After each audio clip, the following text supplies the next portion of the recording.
ಜಾತಿ ನಿಂದನೆ ಕೇಸಲ್ಲಿ ಅರೆಸ್ಟ್ ಆಗಿರುವಂತ ಶಾಸಕ ಮುನಿರತ್ನ ಅವರು ಸಲ್ಲಿಸಿರುವಂತ ಜಾಮೀನು ಅರ್ಜಿಯ ವಿಚಾರಣೆ ಜನಪ್ರತಿನಿಧಿಗಳ ಕೋರ್ಟ್ನಲ್ಲಿ ಸದ್ಯ ನಡೀತಾ ಇದೆ. ಜನಪ್ರತಿನಿಧಿಗಳ ವಿಶೇಷ ಕೋರ್ಟಲ್ಲಿ ವಿಚಾರಣೆ ಆರಂಭ ಆಗಿದೆ. ಜಾಮೀನು ಅರ್ಜಿಗೆ ಸರ್ಕಾರದ ಕಡೆಯಿಂದ ಆಕ್ಷೇಪಣೆಯನ್ನ ಕೂಡ ಸಲ್ಲಿಸಲಾಗಿದೆ. ಮುನಿರತ್ನ ಪರ ವಕೀಲ ಅಶೋಕ್ ಹರ್ನಹಳ್ಳಿ ವಾದ ಮಂಡಿಸ್ತಾ ಇದ್ದಾರೆ. ಮುನಿರತ್ನ ಜಾಮೀನು ಕೋರಿ ಅರ್ಜಿ ಸಲ್ಲಿಸಿದಂತ ವಿಚಾರಣೆ ಅಥವಾ ಜಾಮೀನು ಅರ್ಜಿಯ ವಿಚಾರಣೆ ಸದ್ಯ ಜನಪ್ರತಿನಿಧಿಗಳ ನ್ಯಾಯಾಲಯದಲ್ಲಿ ನಡೀತಾ ಇದೆ.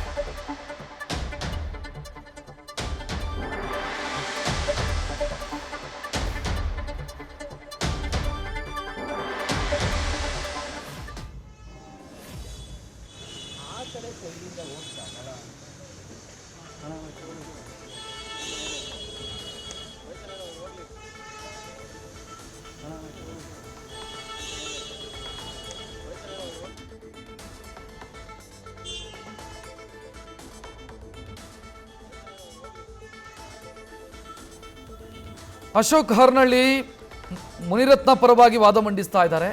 ಕೇಸ್ನಲ್ಲಿ ಮುನಿರತ್ನ ಅವರಿಗೆ ಜಾಮೀನು ಕೊಡೋ ವಿಚಾರಕ್ಕೆ ಸಂಬಂಧಿಸಿದಂತೆ ಅವರು ವಾದ ಮಂಡಿಸೋ ವೇಳೆ 2015ರಿಂದ 2024ರವರೆಗೆ ನಡೆದಿರುವಂಥ ಪ್ರಕರಣ ಇದು ಅಂತ ದೂರುದಾರರು ಹೇಳಿದ್ದಾರೆ.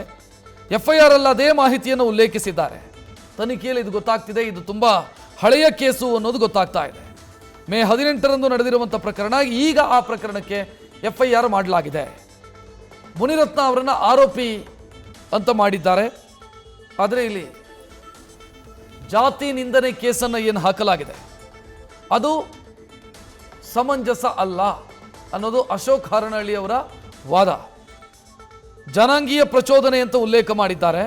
ಚೆಲುವರಾಜು ಉಪಸ್ಥಿತಿಯಲ್ಲಿ ಈ ಘಟನೆ ನಡೆದಿದೆ. ಚೆಲುವರಾಜು ಅಂತಂದರೆ ಮತ್ತೊಬ್ಬ ದೂರುದಾರ.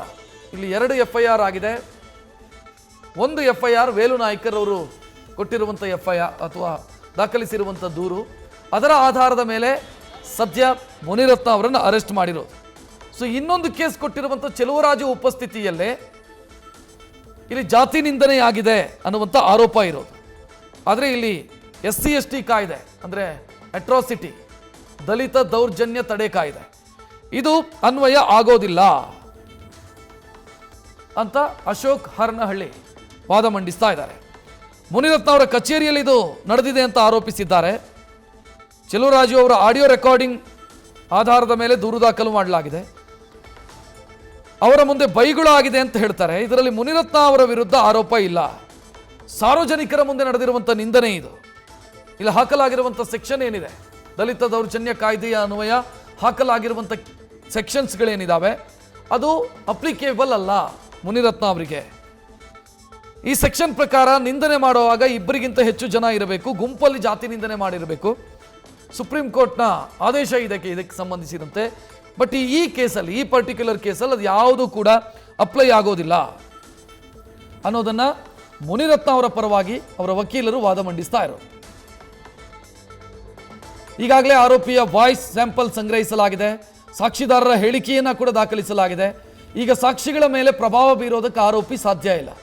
ರಾಜಕೀಯ ಕಾರಣಕ್ಕಾಗಿ ಮುನಿರತ್ನ ಅವರನ್ನು ಈ ಪ್ರಕರಣದಲ್ಲಿ ಸಿಲುಕಿಸಿದ್ದಾರೆ. ಆ ಕಾರಣಕ್ಕಾಗಿ ಬೇಲ್ ಕೊಡಬಹುದಾದಂಥ ಕೇಸ್ ಇದು ಅಂತ ಅಶೋಕ್ ಹರ್ನಹಳ್ಳಿ ವಾದ ಮಂಡಿಸಿದ್ದಾರೆ ಮತ್ತು ಅವರ ವಾದ ಕನ್ಕ್ಲೂಡ್ ಆಗಿದೆ. ಇನ್ನು ಪಬ್ಲಿಕ್ ಪ್ರಾಸಿಕ್ಯೂಟರ್ ಪ್ರದೀಪ್ ಅವರು ವಾದ ಮಂಡಿಸ್ತಾ ಇದ್ದಾರೆ. ಬೇಲ್ಗೆ ಆಕ್ಷೇಪಣೆ ಸಲ್ಲಿಸಿ ತುಂಬ ಕೆಟ್ಟ ಪದಗಳಿಂದ ನಿಂದನೆ ಮಾಡಿದ್ದಾರೆ. ಕಳೆದ 9 ವರ್ಷದಿಂದ ಇದು ರಿಪೀಟ್ ಆಗಿದೆ. ನಿರಂತರವಾಗಿ ಈ ರೀತಿ ನಿಂದನೆ ಆಗೋದು ಸಹಿಸೋದಕ್ಕೆ ಸಾಧ್ಯ ಇಲ್ಲ. ಇನ್ನು ದೂರುದಾರರು ಯಾವಾಗ ಭೇಟಿಯಾದರೂ ಕೂಡ ಈ ರೀತಿ ನಿಂದನೆ ಮಾಡಿದ್ದಾರೆ. ಸ್ನೇಹಿತರ ಮುಂದೆಯೂ ಕೂಡ ದೂರುದಾರರಿಗೆ ನಿಂದನೆಯಾಗಿದೆ. ಬಹಳ ದಿನದಿಂದ ಇದನ್ನು ಸಹಿಸಿಕೊಂಡು ಬಂದಿದ್ದಾರೆ. ಮುನಿರತ್ನ ನಿಂದನೆಯನ್ನು ಸಹಿಸಿಕೊಂಡಿದ್ದೀನಿ ಅಂತ ಅವರು ಹೇಳಿದ್ದಾರೆ. ಮುನಿರತ್ನ ಕಚೇರಿಯಲ್ಲೇ ಈ ಘಟನೆಯಾಗಿದೆ. ಸ್ನೇಹಿತರ ಮುಂದೆ ಜಾತಿ ನಿಂದನೆ ಮಾಡ್ತಾ ಬಂದಿದ್ದಾರೆ. 9 ವರ್ಷಗಳಿಂದ ಈ ಜಾತಿ ನಿಂದನೆ ನಡೀತಾನೆ ಇದೆ. ಕುಟುಂಬದ ಮಹಿಳೆಯರನ್ನು ಟಾರ್ಗೆಟ್ ಮಾಡಿದ್ದಾರೆ. ಚೆಲುವರಾಜು ಯಾವಾಗ ಈ ವಿಚಾರವನ್ನು ತಿಳಿಸಿದ್ರೋ ಆಗ ವೇಲು ನಾಯ್ಕರ್ ಬಂದು ದೂರು ಕೊಟ್ಟಿದ್ದಾರೆ. ಇಲ್ಲಿ ಯಾವುದೇ ತಡ ಆಗಿಲ್ಲ. ಅಂದರೆ ಅಶೋಕ್ ಹರ್ನಹಳ್ಳಿ ಮಾತನಾಡೋ ಸಂದರ್ಭದಲ್ಲಿ ಇಲ್ಲಿ ತಡವಾಗಿ ದೂರು ದಾಖಲಿಸಿದ್ದಾರೆ ಅನ್ನೋದನ್ನು ಪ್ರಸ್ತಾಪ ಮಾಡಿದ್ದಕ್ಕೆ PP ಪ್ರದೀಪ್ ಅವರು ಪ್ರಸ್ತಾಪ ಮಾಡ್ತಾ ಇರುವಾದ ತಡ ಆಗಿಲ್ಲ, ಬದಲಾಗಿ ವೇಲು ನಾಯ್ಕರ್ ಅವರಿಗೆ ಯಾವಾಗ ವಿಚಾರ ತಿಳಿಯಿತೋ ಆಗ ಬಂದು ಅವರು ಕಂಪ್ಲೇಂಟ್ ಕೊಟ್ಟಿದ್ದಾರೆ. ಚೆಲುವರಾಜು ಈ ವಿಚಾರವನ್ನು ನಾಯ್ಕರ್ ಅವರಿಗೆ ತಿಳಿಸಿದ ತಕ್ಷಣವೇ ಅವರು ತಡ ಮಾಡದೆ ದೂರು ದಾಖಲಿಸಿದ್ದಾರೆ. ಆ ಕಾರಣಕ್ಕಾಗಿ ಇಲ್ಲಿ ತಡವಾಗಿದೆ ದೂರು ದಾಖಲಿಸುವಾಗ ಅನ್ನೋ ವಾದದಲ್ಲಿ ಹುರುಳಿಲ್ಲ. ಇನ್ನು ನಿಂದನೆ ಮಾಡಿದಂಥ ಸ್ಥಳದಲ್ಲಿ ದೂರುದಾರ ಇರಲಿಲ್ಲ ಅನ್ನೋದು ಸರಿಯಲ್ಲ, 4-5 ಜನರ ಮುಂದೆ ನಿಂದನೆ ಮಾಡಿದ್ದಾರೆ ಅಂತ ಪಬ್ಲಿಕ್ ಪ್ರಾಸಿಕ್ಯೂಟರ್ ಪ್ರದೀಪ್ ಅವರು ವಾದ ಮಂಡಿಸ್ತಾ ಇದ್ದಾರೆ.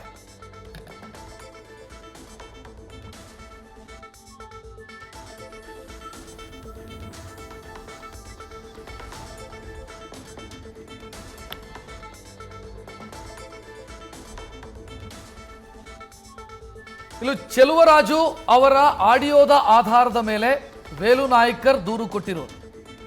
ವೇಲು ನಾಯ್ಕರ್ ಕೊಟ್ಟಿರುವಂಥ ದೂರು ಜಾತಿ ನಿಂದನೆಗೆ ಸಂಬಂಧಿಸಿದಂತೆ, ಬಿಕಾಸ್ ಅವರು ದಲಿತ ಸಮುದಾಯಕ್ಕೆ ಸೇರಿದವರು. ದಲಿತ ದೌರ್ಜನ್ಯ ತಡೆ ಕಾಯ್ದೆಯ ಅನ್ವಯ ಕೇಸು ದಾಖಲಾಗಿದೆ. ಜಾತಿ ನಿಂದನೆಗೆ ಸಂಬಂಧಿಸಿ ಕೇಸು ದಾಖಲಿಸಲಾಗಿದೆ. ಆ ಕೇಸ್ನಲ್ಲಿ ಮುನಿರತ್ನ ಅರೆಸ್ಟ್ ಆಗಿರೋದು. ಇವತ್ತು ವಿಚಾರಣೆಯ ಸಂದರ್ಭದಲ್ಲಿ ಪ್ರಸ್ತಾಪ ಆಗ್ತಾ ಇರೋದು, ಮುನಿರತ್ನ ಪರ ವಕೀಲರು ವಾದ ಮಂಡಿಸೋ ವೇಳೆ ಇದು ಜಾತಿ ನಿಂದನೆಯ ಅಂಡರಿಗೆ ಬರೋದಿಲ್ಲ ಅನ್ನೋದಕ್ಕೆ ಒಂದಿಷ್ಟು ಕಾರಣಗಳನ್ನು ಅವ್ರು ಕೊಟ್ಟಿದ್ದಾರೆ. ಗುಂಪಿನಲ್ಲಿ ನಿಂದಿಸಿಲ್ಲ ಮತ್ತು ಹಳೆ ಕೇಸನ್ನು ಈಗ ತಂದು ಕಂಪ್ಲೇಂಟ್ ಮಾಡುವಂಥ ಕೆಲಸಗಳಾಗಿದೆ ಅನ್ನೋದು ಅಶೋಕ್ ಹರ್ನಹಳ್ಳಿ ಅವರ ವಾದ. ಆದರೆ ಪಿ ವಾದ ಮಂಡಿಸೋ ಸಂದರ್ಭದಲ್ಲಿ, ಪಬ್ಲಿಕ್ ಪ್ರಾಸಿಕ್ಯೂಟರ್ ಪ್ರದೀಪ್ ಅವರು ವಾದ ಮಂಡಿಸೋ ಸಂದರ್ಭದಲ್ಲಿ ಅವರು ಹೇಳ್ತಾ ಇರೋದು, ಚೆಲುವರಾಜು ಅವರು ಯಾವಾಗ ಬಂದು ವೇಲು ನಾಯ್ಕರ್ ಅವರಿಗೆ ಈ ವಿಚಾರವನ್ನು ತಿಳಿಸಿದ್ರು ತಕ್ಷಣವೇ ಅವರು ದೂರು ದಾಖಲಿಸಿದ್ದಾರೆ, ತಡ ಆಗಿಲ್ಲ. ಇನ್ನು ಮುನಿರತ್ನ ವಿರುದ್ಧ 8 ಕೇಸುಗಳು ಇನ್ನೂ ಬಾಕಿ ಇದೆ, 8 ಪೆಂಡಿಂಗ್ ಕೇಸುಗಳಿದ್ದಾವೆ ಅನ್ನೋದನ್ನು ಅವರವರ ಎಲೆಕ್ಷನ್ ಅಫಿಡವಿಟ್ ಅಲ್ಲಿ ಉಲ್ಲೇಖಿಸಿದ್ದಾರೆ. ಇವರ ಹಿನ್ನೆಲೆ ನೋಡಿದರೆ ಗೊತ್ತಾಗತ್ತೆ ಇವ್ರು ಹೇಗೆ ಅನ್ನೋದು. PC act, IPC 354, PC act ಅಂತಂದ್ರೆ ಭ್ರಷ್ಟಾಚಾರ ನಿಯಂತ್ರಣ ಕಾಯ್ದೆ ಮತ್ತು IPC 354 ಇದರ ಅನ್ವಯ ಹಲವು ಪ್ರಕರಣಗಳು ದಾಖಲಾಗಿದೆ. ಒಟ್ಟು 8 ಕೇಸುಗಳಿದ್ದಾವೆ ಮುನಿರತ್ನ ಅವರ ವಿರುದ್ಧ. ಅಂದರೆ ಮುನಿರತ್ನ ಒಬ್ಬ ಹೆಬಿಚುವಲ್ ಅಫೆಂಡರ್, ಪದೇ ಪದೇ ತಪ್ಪು ಮಾಡುವಂಥ, ಪದೇ ಪದೇ ಅಪರಾಧ ಎಸಗುವಂಥ ವ್ಯಕ್ತಿ ಅಂತ PP ಪ್ರದೀಪ್ ಅವರು ವಾದ ಮಂಡಿಸ್ತಾ ಇರೋದು. ನ್ಯೂಸ್ ಫಸ್ಟ್ ನಿರ್ಭೀತಿಯಿಂದ ನಿಮ್ಮ ಪರವಾಗಿ.